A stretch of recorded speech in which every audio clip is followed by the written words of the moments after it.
What's up, what's good? It's your girl Jasmine back with another video on our channel. Yes ma'am, yes sir. Okay, so today I'm trying to get y'all the videos that y'all requesting and wanting. Today we got an interesting one.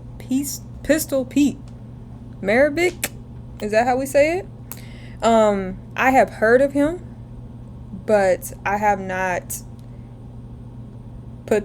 I have not done research to know about him. You know what I'm saying? Like, I heard about him, but I haven't like watched highlights. I just heard, just all heard. So I'm excited and interested. I love basketball. So if y'all continue to throw stuff my way and things that you all want to see, please let me know down below in the comments. Hope you guys will enjoy the video. If you are new to this channel, I appreciate you clicking on this video. And if you're a continued supporter, I still appreciate you even more because you're a real one. You rock with me in all my videos, so I appreciate you. And if you don't know what to do, go ahead and like this video up, comment down below, talk to me. I love when y'all talk to me because I do try to talk back. And subscribe to the channel, turn on that post notification bell. With that being said, Pistol Pete, let's see what you was about. Let's get it. Known as Pistol Pete, was one of the best NBA players of the 70s, a dribbling magician, outstanding shooter, and arguably the greatest NCAA player ever. Pete was playing a brand of basketball 40 years. Okay, so see, that's the only thing I heard about him. I heard that he played for the Jazz. The other thing I heard that he was one of the best NCAA players ever. That was about it. I didn't hear too much else. Ahead of his time, and players today can't even do some of the stuff the Pistol did in the 70s. Here's the career retrospective. What you do, Pistol? And how his showmanship influenced future NBA stars, who stole a lot of their moves from the Pistol. Early life. Oh yeah, shout out to Nonstop Sports, man. They have some great videos. And the origin of the Pistol. Pete Maravich was born in 1947, and basketball was in his blood. His father, Press, was a professional player. My grandparents weren't even born in 47. NBL and BAA, two leagues that merged and became the NBA in 1949. Press then started coaching, and because of his job, the Maravich family had to move a lot. The only constant for Press and his son Pete was basketball, which was a dish served for breakfast, lunch, and dinner. While Pete was only an infant, he already started dribbling, and by the age of 7, he started playing organized basketball. When Press Maravich coached at Clemson University, he would always bring Pete to practices and games, and the two— See, that's so dope to me, bro. Like, I feel like I wish I had that. Like, that older figure, whether it was a parent, a sibling, cousin, whatever the case may be, that had like that opportunity to like basically, you know, kind of not hand it to me, but more opportunities and ways to like perfect the craft, you know, like I said, he had a gym basically anytime, any day he can go up into type ish and get some work in. And you know, if you really think about it, I don't know about where y'all from, but where I'm from, it's not that many like gyms that have basketball, like have courts and stuff like that. Like, you got to go to a park. So stuff like this definitely takes advantage. He would always talk about basketball in some shape or form. He would dribble the basketball on his way to school, while he rode on a bike, and even slept with the ball. At the age of 12, he was practicing up to 10 hours a day. Dang. His father taught him the fundamentals, but Pete loved basketball so much that he started improvising. 10 hours a day? Hours in the gym How did he go to school? Gave birth to some of the most spectacular moves the NBA has ever seen. But more on that later. As a freshman, Pete started playing for Daniels High School in Clemson at the age of 14. But he barely played on a team filled with seniors. And Dang, even he when was Pete would come into the game, did y'all see? Where's y'all jerseys? Guys avoided passing got your the ball. jerseys on? The crowd also laughed when they saw the small, skinny 14-year-old on the floor, which pissed the hell out of Pete. However, one single shot changed everything. Pete's team was down by 1 in the last seconds. Because he hardly ever had the ball, the opponents never guarded Maravich. So the Daniels coach decided to pass the ball to Pete. He got the open shot and made the game winner, and it was then that he received the nickname Pistol Pete. It was given to him by a reporter That's who crazy. noticed that when Pete shot towards the basket, it looked like he was pulling out a gun. The nickname remains, and the legend of the Pistol Pete was born. NCAA GOAT. After graduating from high school, Pete and his father decided that Pete should go to prep school for another year. Pete was 6'3" at the time, but he weighed— He was lanky. He was lanky for sure. Like, what? When did y'all hear of Pistol Pete? Did y'all hear it when he got to the NBA? Or was y'all fans of him in the NCAA? Or did y'all know about him in high school? If y'all knew about him in high school, y'all some fans for real. And could not withstand physical duels at the college level. So, He spent a year at the Edwards Military Academy, where he grew to 6'5", Dang. bulked up to a respectable 160 pounds, which improved his game tremendously. At the same time, his father Press got the head coaching job at Louisiana State, which was known for football, but had a minuscule basketball program. Press asked Pete to attend LSU and join him, which Pete bluntly rejected because he wanted to play for a renowned basketball college. However, after Press threatened to kick him out of the house, Press decided to join his father at LSU. Under his father's tutelage, Pete became a superstar and would set records that will likely never get broken in his freshman year. See, I'm kind of disappointed in myself that I never knew that he was on LSU, especially how big of a basketball fan I am. Like, and I feel like this is something that I should have known. He was on LSU? I thought I was going to say something like more uppity, you know? I mean, LSU is definitely still a good SEC school, that's for sure. They still in, you know, Shaq was there. They had some good, Ben Simmons was there when Ben Simmons actually played. Yeah, they had he averaged some good 43.6 points per game. But Dang! because of the rules in the 70s, freshmen were not allowed to play on the varsity team. The crowd at LSU would often watch the freshman games and then leave once Pete's game was done and wasn't even interested in watching the varsity team. Pete led the freshmen to a 17-1 record that season. So when did... Okay, so where I forgot what year they just said this was. So NCAA had not only one teams, they had JV, kind of like high school, like JV and varsity. So they would just have like multiple games in a day, or did JV have their games during the week, kind of like high school, and then varsity like on Friday, Saturday nights, whatever the case may be? I did not know that. Varsity team, led by Press, had a record of 3-23. In his sophomore year, Pete was able to play for the varsity team and immediately asserted himself as the primary option on offense with 43.8 points on average. That's crazy. He was the NCAA's top scorer. Look at his jumper, bruh. His thing go like it. He shoot like Sean Marion. If y'all remember Sean Marion had a broke jumper too. But except Pistol Pete make his clearly. And he repeated that feat as a junior with 44.2 points. That's and as a crazy. senior with 44.5 points per game, along with and 2 I've National never College seen Player or of the heard Year of him awards. play. In the 3 years he spent on the varsity team, Pistol Pete scored 3,667 points in 83 games, averaging an incredible 44.2 points per game. That he owns is almost every insane, NCAA bro. scoring record to this day. And what's even more impressive is that he broke all those records in the era without the three-point shot. That Former is LSU coach Dale insane, Brown charted bro. every shot Maravich scored. And because he shot many jumpers from long distances, Brown calculated that Pete would have averaged an astounding 57 points per game if his long jumpers counted as threes. A globetrotter in the NBA. But you know what's crazy? Was, I guess people was not used to people shooting. Because, you know, I feel like the game has changed consistently all throughout the years. You know, when the game started, it was more like big man, you know what I'm saying? Get the ball down low, put it in the basket type ish. You really didn't have too many people shooting. So I guess like when you see a shooter, it was rare. And it was like, dang, how do we defend that? It was more like, oh, we're stuck. We don't know how to defend it. We thought they was going to pass the ball down low type stuff. And then, of course, if you do shoot it and you make it, it's more like, oh, he's probably going to get like 8 points. This dude was averaging 40 to 44 points. Basically 44 points a game. What was the time limit back then on the games?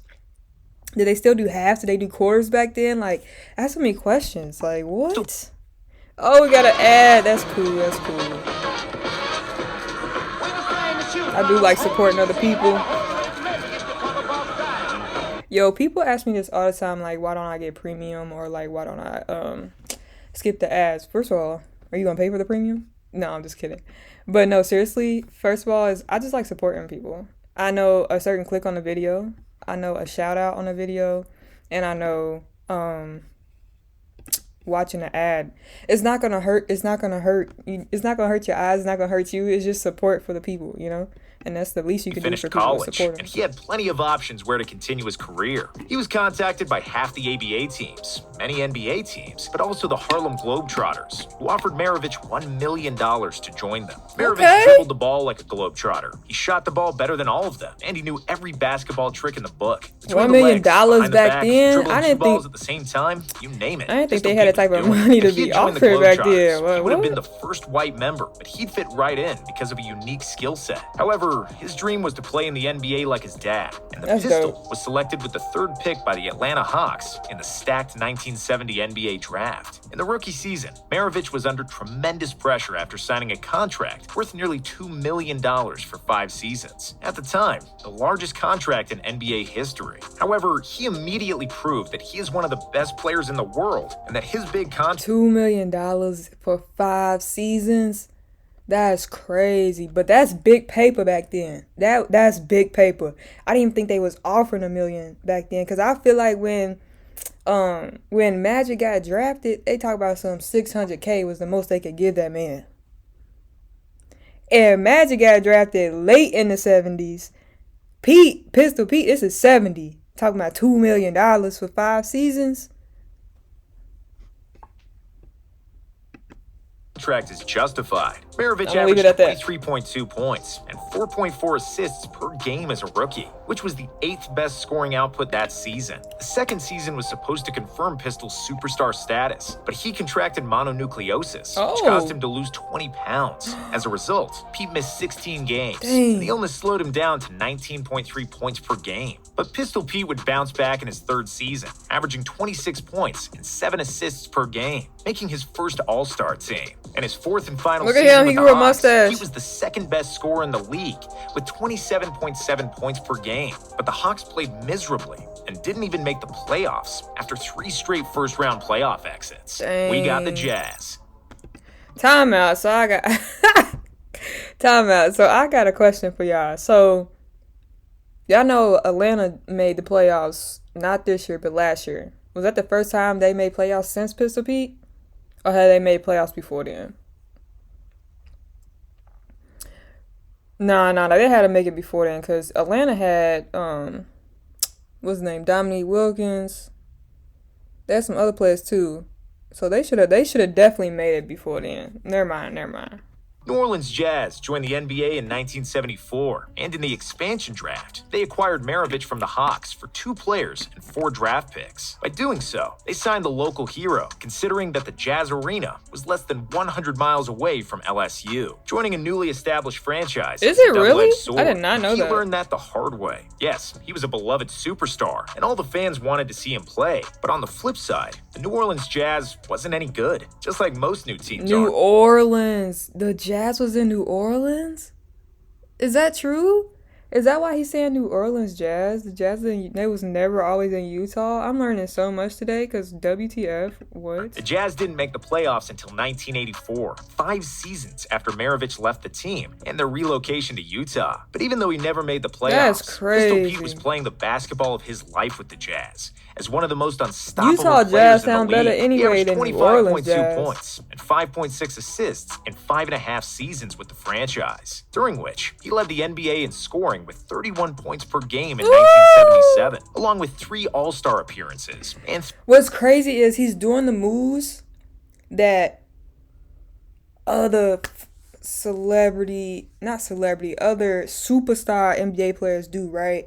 And I never hear this man's name or like give him the credit or, you know what I'm saying? And I feel like he deserves a lot of credit because the moves and the stuff that he was bringing to the game, the type of scoring, I should have been done heard about him. And this is sad that I haven't. 3 All-NBA nods. On February 5th, 1977, in a game against the New York Knicks, the Pistol scored 68 points, a career high, and at the time, the most points ever by a guard. The feat is even more impressive when we know that he was guarded by Walt Frazier, one of the premier defensive guards of the 70s, and that he scored 68 without a three-pointer. In 1978, Maravich played the best all-around season of his career, Whatever gives you life, there's a Life Cuisine meal for you. Like the Life Cuisine Meat Lovers Pizza Bowl, packed with cauliflower and 20 grams of protein, so you can thrive your way. Boom, boom, boom. I would play it, but like unmute it, but sometimes it be messing up my stuff when I do that. But anyway. averaging 27 points, 6.7 assists, and a career-high 2 steals per game. He would have probably led the league in scoring once again, and likely even pushed the Jazz to the playoffs, but he unfortunately injured his knee halfway. Bro, look at their knee braces back then. What? Like, you really... Like, we have come a long way, because what? That like through is the just season and was forced to miss together. the final 32 games of the season. Before he got hurt, the Jazz had a winning record due to a 10-game win streak. After Maravich went down, they lost 8 in a row. So when did John Stockton shot dead? Unfortunately for Maravich Jazz and the Jazz fans, knee injuries plagued Pete for the rest of his career, as he only played 2 more years in the NBA. After the Jazz moved to Salt Lake City in 1979, they traded Maravich mid-season to the Celtics, where he teamed up with rookie Larry Bird. Hey, that's hard. NBA season with a 3-point line, and Maravich immediately proved what kind of a shooter he was. The pistol shot 67. All these Larry Bird videos, bruh, that I've been doing, and y'all didn't tell me Pistol Pete was on there. I'm salty. 7% for 3 in his final year, with bad knees that severely hampered his movement. Legacy.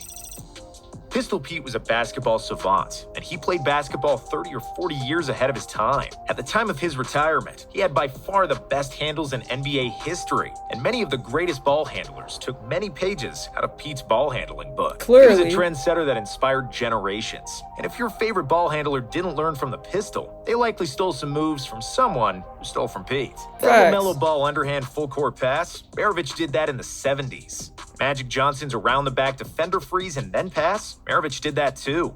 Hook shot like Kareem, turnaround jumper like MJ, or readjusting his jump shot mid-air like Larry Bird. It was all routinely done by the pistol. When he played the game... What's crazy is... I think why people don't talk about it or say that is because it's not much footage. That's all I'm going to say. But this video had plenty of footage for me to see that they literally took everything from him. Like, give this man his flowers, bro.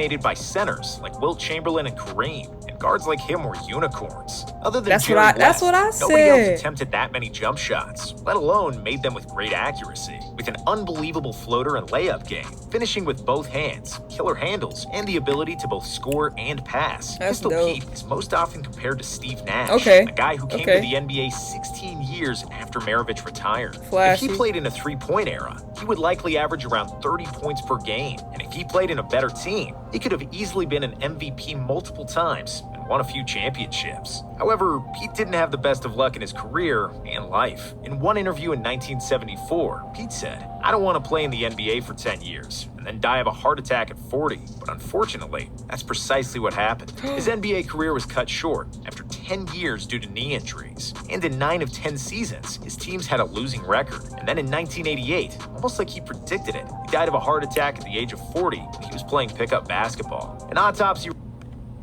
No, bruh. What the... WTF? Because I'm really salty. Dang. Is he in the top 75 players? Is he on the top 75? Revealed the cause of death to be a rare heart defect. He had been born with a missing left coronary artery. He lived for basketball, was a gym rat all his life, and ultimately died on the court. His last words were, "I feel great." That's sad. But shout out to Nonstop Sports, man. They be having some great videos. I hope you guys enjoyed this video. Let me know what you think of this video down below.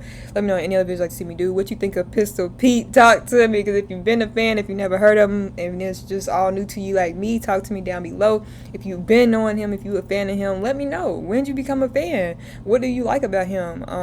What player relates to him? Like, let me know. Don't forget to like, comment, subscribe, push that notification bell. Let me know any other videos you'd like to see me do. That being said, see you guys next video.